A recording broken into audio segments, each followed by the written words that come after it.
Assalamualaikum warahmatullahi wabarakatuh.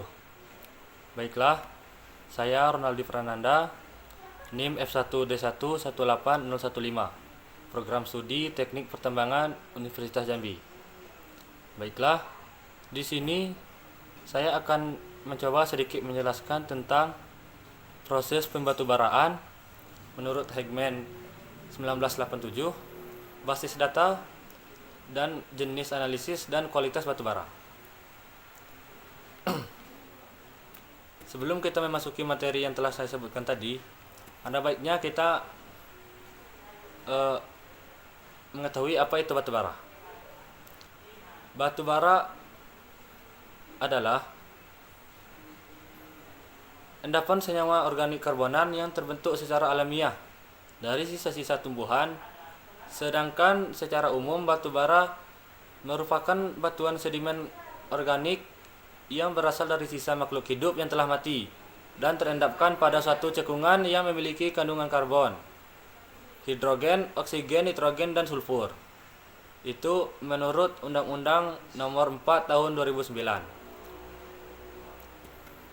Selanjutnya, kita masuk ke materi pembentuk batubara. Hampir seluruh pembentuk batubara berasal dari tumbuhan. Jenis-jenis tumbuhan pembentuk batubara dan umurnya menurut Diesel 1981, yaitu yang pertama ada alga, ialah tumbuhan bersel tunggal yang berasal dari zaman Prekambrium hingga Ordovisium.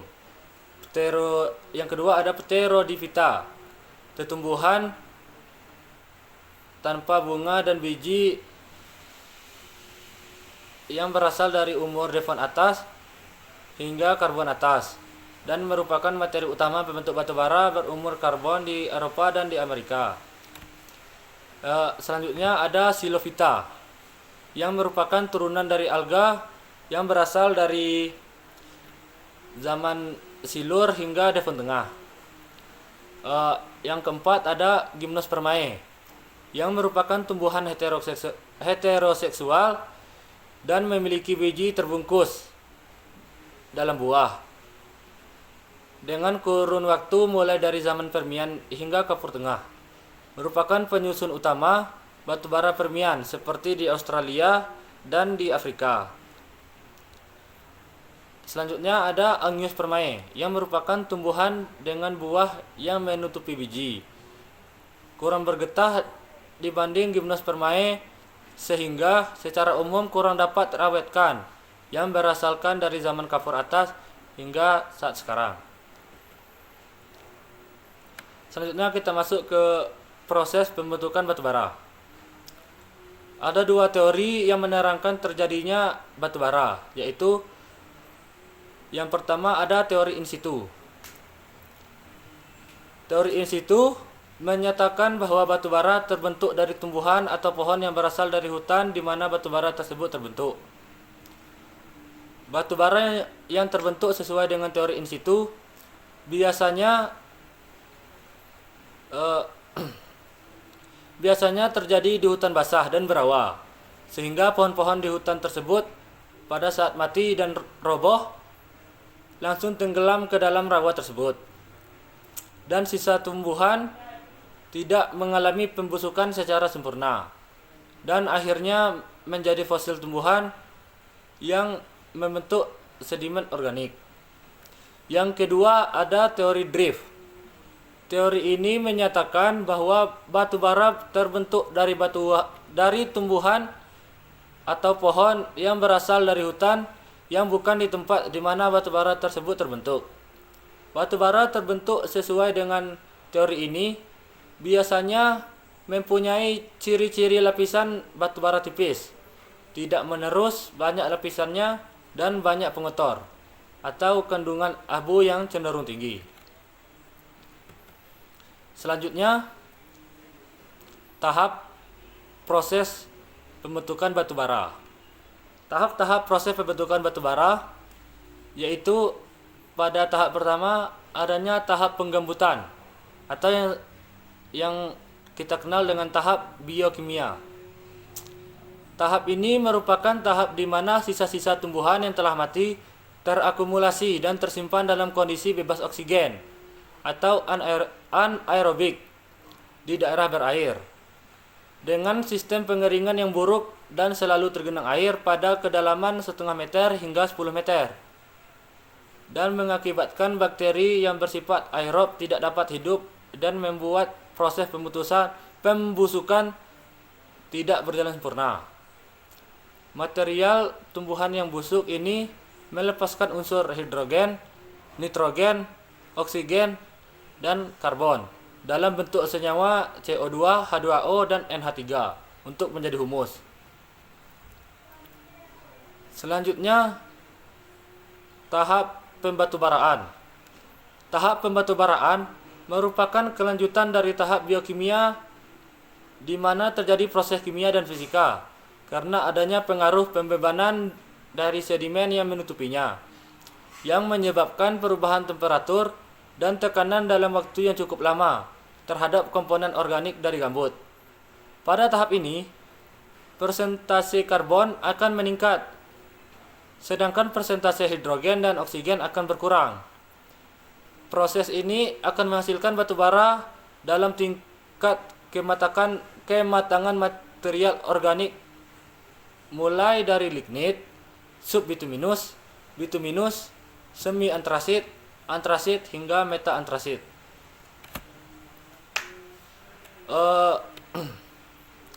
Kita masuk ke skema pembentukan batu bara menurut Heckman 1987. Di skema ini, yang pertama kita mulai dari material asal. Di sini disebutkan material asal berawal dari tumbuhan dan binatang. Menurut yang telah saya baca, hampir semua jenis batu bara merupakan fosil dari tumbuhan.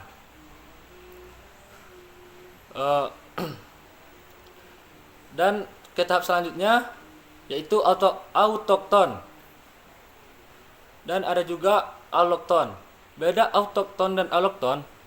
Autokton adalah material yang tak tertransportasi, sedangkan alokton material yang tertransportasi.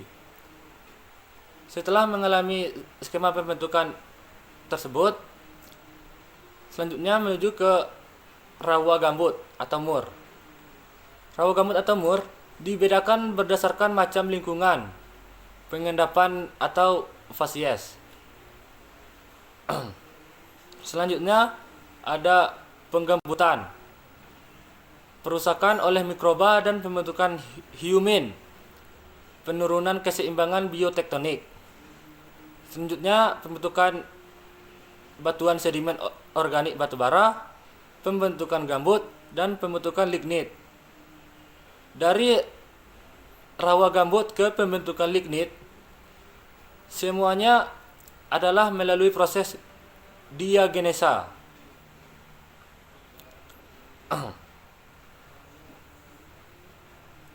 Dan seterusnya ada subbituminus, high vol bituminus, medium vol bituminus, low volume bituminus, semi antrasit, antrasit.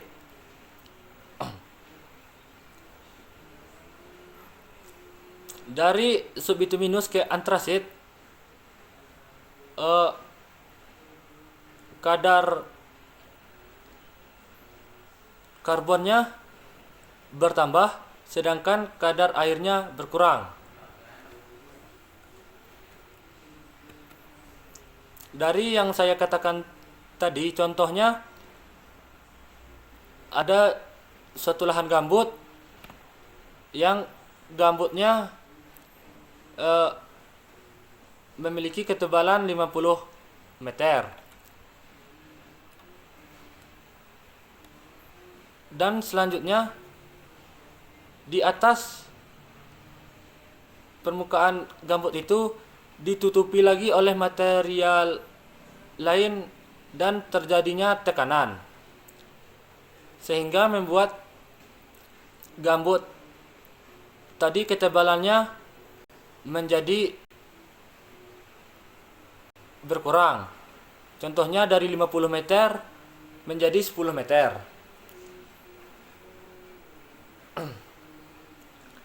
Dan semakin padatnya batu bara tersebut,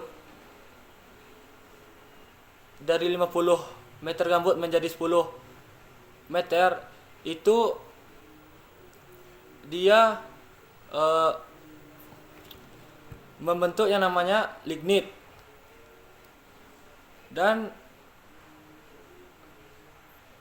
di atasnya, di permukaannya lagi ada lagi tekanan dari material baru lagi, sehingga lignit tadi akan menipis dan kadar airnya akan berkurang, sehingga menyebabkan terjadinya bituminus. Dan terjadi lagi tekanan yang terus menerus, sehingga terjadinya antrasit.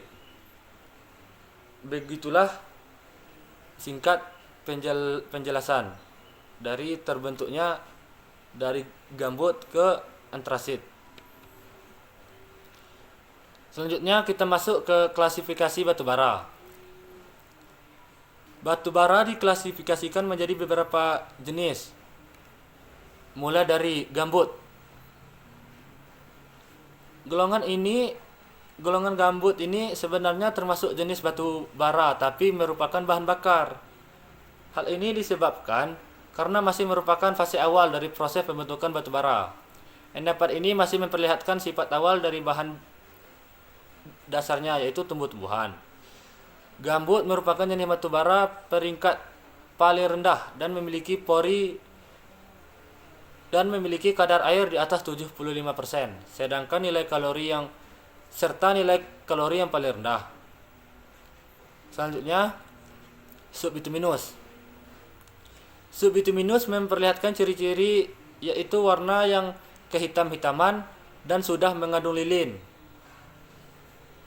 Subbituminus dapat digunakan untuk pemanfaatan pembakaran yang cukup dengan temperatur yang tidak terlalu tinggi, mengandung sedikit karbon dan banyak mengandung air, dan oleh karenanya menjadi sumber panas yang kurang efisien. Selanjutnya, lignit atau batu bara muda. Golongan ini sudah memperlihatkan proses selanjutnya berupa struktur kekar dan gejala lapisan. Selanjutnya ada antrasit, merupakan kelas batu bara tertinggi dengan warna hitam berkilauan dengan mengandung antara 86 hingga 98% unsur karbon dengan kadar air kurang dari 8%. Selanjutnya, bituminus. Golongan bituminus dicirikan dengan sifat-sifat yang padat, hitam, rapuh, atau brittle dengan berbentuk bongkah-bongkah prismatik. Bituminus mengandung 68 sampai 86% unsur karbon dan berkadar air 8 hingga 10% dari beratnya, dan memiliki kandungan abu dan sulfur yang sedikit. Selanjutnya kita masuk ke analisa batu bara. Adapun analisa batu bara, yang pertama adanya analisa proksimat atau analisa pendekatan. Analisa ini bertujuan untuk menentukan kadar moisture air dalam batu bara. Kadar moisture ini mencakup pula nilai free moisture serta total moisture, abu, volatile matters atau zat terbang, dan fixed carbon atau karbon terlambat. Selanjutnya ada analisa ultimate atau analisa elementer.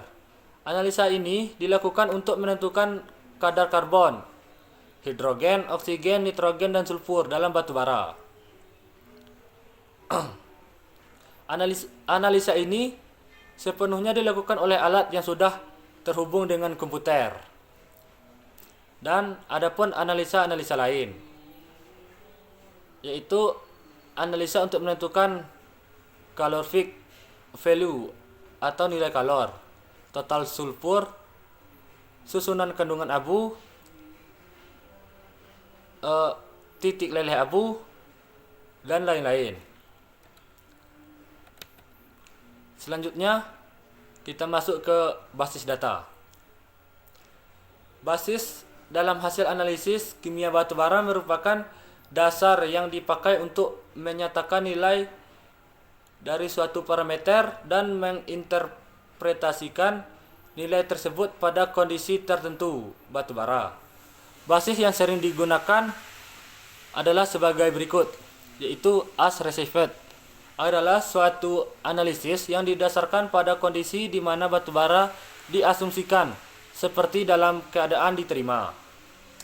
Yang kedua ada air dried base adalah suatu analisis yang dinyatakan pada basis contoh batu bara dengan kandungan air dalam kesetimbangan dengan atmosfer laboratorium. Yang ketiga ada dry base adalah suatu analisis yang didasarkan pada kondisi di mana batu bara diasumsikan bebas air total. Yang keempat ada dry as free adalah suatu analisis yang dinyatakan pada kondisi di mana batu bara diasumsikan bebas air total dan kadar abu. Selanjutnya ada dry mineral matter free adalah suatu analisis yang dinyatakan pada kondisi di mana batu bara diasumsikan bebas air total dan bahan mineral.